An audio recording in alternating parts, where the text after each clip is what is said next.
आज बात करेंगे फास्फिन के बारे में।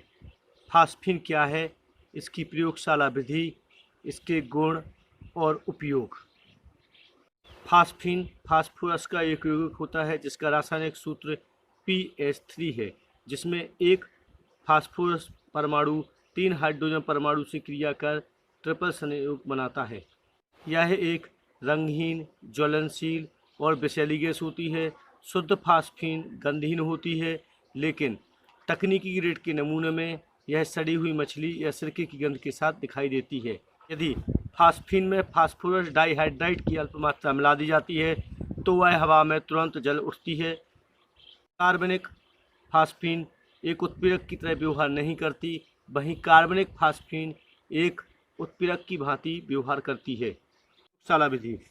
प्रयोगशाला में फास्फिन को सारण सोडियम हाइड्राइड को अक्रिय वातावरण में सफ़ेद फास्फोरस के साथ उबालकर प्राप्त किया जाता है। इस प्रकार प्राप्त होने वाली फास्फिन गैस की अशुद्धियों से मुक्त करने के लिए इसे हाइड्रोजन आयोडाइड में अवशोषित कर लिया जाता है, जिससे फास्फोनियम आयोडाइड बनता है। KOH अर्थात पोटेशियम हाइड्राइड से क्रिया करके शुद्ध फास्फिन प्राप्त होती है। इस क्रिया में जब एक गोल पेंदी वाले फ्लास्क में लगातार हाइड्रोजन गैस को प्रवाहित किया जाता है तो उससे वायु लगातार निष्कासित होती रहती है, अर्थात इससे वायु को मुक्त कर दिया जाता है। केवल हाइड्रोजन गैस ही इसके अंदर उपस्थित रहती है। जब इस फ्लास्क को हम गर्म करते हैं तो फास्फिन गैस लगातार छल्लों के रूप में मुक्त होने लगती है। उपयोग सामान्यतः 3 रूपों में इसका देखा जाता है। नंबर 1 होम संकेतक के रूप में, नंबर 2 अर्धचालकों की डोपिंग के रूप में, नंबर 3 धूम्र वातावरण को बनाने में। आज की वीडियो में आप सल्फर और फास्फोरस के यौगिकों के बारे में जानेंगे। सल्फर के और फास्फोरस के प्रमुख यौगिक कौन कौन से हैं और उनकी संरचनाएं किस प्रकार बनाई जाती हैं। सामान्य तौर पर सल्फर के प्रमुख यौगिक अम्ल ये 8 प्रकार के होते हैं, अर्थात इसके ऑक्सी अम्ल 8 प्रकार के पाए जाते हैं। इनकी आणविक संख्या और संरचना के बारे में हम बात करते हैं। नंबर 1 सल्फ्यूरस अम्ल, जिसका IUPAC नाम सल्फ्यूरस अम्ल है और इसका आणविक सूत्र H2SO3 है और इसकी आणविक संख्या +4 होती है। संरचना, इसमें क्या होता है, सल्फर अणु 2 ऑक्सीजन अणुओं से एक ऑक्सीजन अणु के साथ डबल बंध के साथ और एक ऑक्सीजन अणु के साथ सिंगल बंध के साथ जुड़ा रहता है। ये सिंगल बंध जो OH है, OH इस प्रकार जुड़ा हुआ है। वैसे तो क्या है, ऑक्सीजन की ऑक्सीकरण संख्या क्या होती है, 2 होती है, इससे इसमें डबल बंध होना चाहिए था, लेकिन क्या होता है, एक बंध सल्फर के साथ जुड़ता है, एक बंध हाइड्रोजन के साथ जुड़ा रहता है।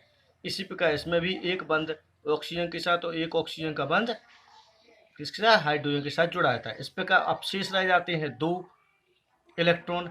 इन दोनों इलेक्ट्रॉनों को हम इसके ऊपरी सिरे के ऊपर दर्शा देते हैं और इस प्रकार की एक संरचना का निर्माण कर देते हैं, ताकि ये युगल बंध को दिखाता है। ये क्या बनाता है, जोड़े को बताता है। जो गोलाकार होता है युगल बंध को या युग्म के रूप में निरूपित करते हैं।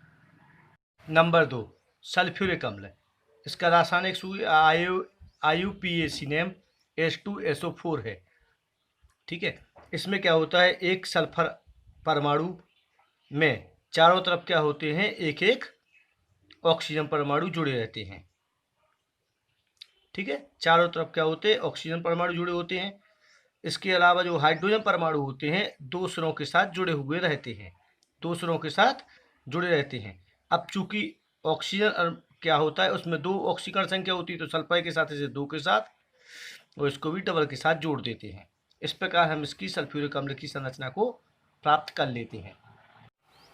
इसकी संरचना, इसमें एक सल्फर अणु के साथ इसके ऊपरी सिरे पे दूसरा सल्फर अणु जुड़ा रहता है जो डबल बंध के साथ जुड़ा रहता है। वहीं दूसरी ओर संरचना बिल्कुल सल्फ्यूरिक अम्ल की तरह होती है। मतलब कहने का मतलब है डबल के बंध के द्वारा ऑक्सीजन और दोनों तरफ OH ग्रुप जुड़ा हुआ रहता है।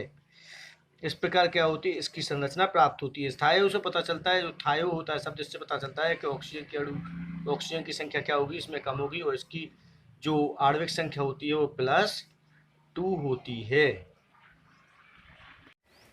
डाइथायोनस अम्ल, अर्थात H2SO4। इसमें एक सल्फर अणु दूसरे सल्फर अणु के साथ जुड़ा रहता है, वहीं OH ग्रुप दोनों कोनों पर जुड़ा हुआ रहता है। और इसके साथ में ऑक्सीजन अणु ऊपर की ओर दोनों सल्फर के साथ जुड़े हुए रहते हैं। और ये क्या होते हैं, ऑक्सीजन अणु में से क्या होते हैं, डबल बंध होते हैं। यदि कोई अन्य इसके साथ तत्व उपस्थित ना हो तो क्या रहता है, डबल बंध के साथ जुड़े रहते हैं। डाइथानोइक अम्ल, इसकी संरचना भी थाइनोइक अम्ल की तरह होती है, लेकिन सिर्फ 2 ऑक्सीजन परमाणु अन्य 2 सल्फर परमाणुओं के साथ जुड़ जाते हैं। अर्थात इसमें एक सल्फर दूसरे सल्फर के साथ और ऊपर ऑक्सीजन परमाणु जैसे कि इसमें जुड़ा हुआ रहता था, वहीं दूसरी ओर भी क्या होता है, एक एक क्या होता है, ऑक्सीजन परमाणु जुड़ जाता है। मतलब थाइनोइक अम्ल से मिलती हुई संरचना डाइथानोइक अम्ल की देखी जाती है। सल्फ्यूरिक अम्ल H2S2O7, इससे पता चलता है कि इसकी संरचना भी सल्फ्यूरिक अम्ल से मिलती हुई होगी। दो जब सल्फ्यूरिक अम्ल के सूत्रों को एक साथ जोड़ देते हैं तो इस प्रकार हमें डाइसल्फ्यूरिक अम्ल की संरचना प्राप्त होती है। इस प्रकार हम इसकी संरचना को देखते हैं तो सल्फ्यूरिक अम्ल से मिलाते हैं तो एक पता चलता है कि इसमें सल्फर यौगिक जो होता है डबल ऑक्सीजन के साथ जुड़े हुए रहते थे। वहीं क्या होते हैं, OH ग्रुप भी क्या होता है, दूसरी तरफ जुड़ा था, लेकिन बस इसमें अंतर होता है कि यहाँ क्या होता है, ऑक्सीजन अणु के साथ ये वापस सल्फर अणु को ज्यों की त्यों संरचना बना लेते हैं। ठीक है, और वहीं इस प्रकार हमें क्या है, संरचना इसकी प्राप्त हो जाती है। इसमें देखो ये सल्फर का अणु है और इसमें क्या है, ये भी सल्फर का अणु है। मतलब कहने का मतलब ये सल्फ्यूरिक अम्ल का एक अणु है, ये सल्फ्यूरिक अम्ल का अणु है। यदि यहाँ पे एक OH ग्रुप होता इसके लिए, एक इसके लिए, अब चूंकि क्या है, इसमें एक ऑक्सीजन अणु क्या है विस्थापित किया गया है, जब ये डबल बंध के द्वारा हाइड्रोजन जुड़ा होगा। जब दो सल्फ्यूरिक अम्ल कब जुड़ते हैं, जब कोई विस्थापन होता है। विस्थापन किस चीज़ का होता है, हमेशा हाइड्रोजन परमाणु का होता है। पर ऑक्सी मोनोसल्फ्यूरिक अम्ल अर्थात H2SO5, इसे मार्शल अम्ल भी कहते हैं और इसकी संरचना भी सल्फ्यूरिक अम्ल से मिलती जुलती रहती है।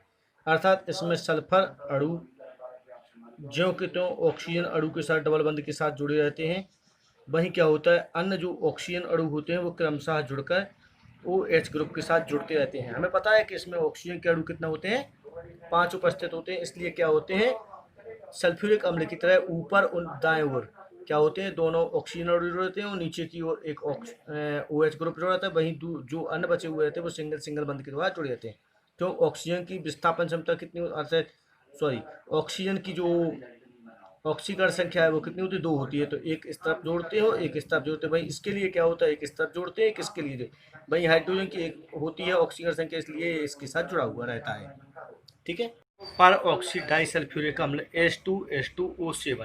O8, इसकी संरचना डाइसल्फ्यूरिक अम्ल या पायरो सल्फ्यूरिक अम्ल की संरचना के साथ मिलती हुई रहती है। अर्थात इसमें सल्फर अणु ऑक्सीजन अणु के साथ और एक OH ग्रुप नीचे की ओर जैसा सल्फ्यूरिक अम्ल में होता है। वहीं क्या होता है, ऑक्सीजन अणु हमेशा ऑक्सीजन अणु के साथ जुड़ा रहता है।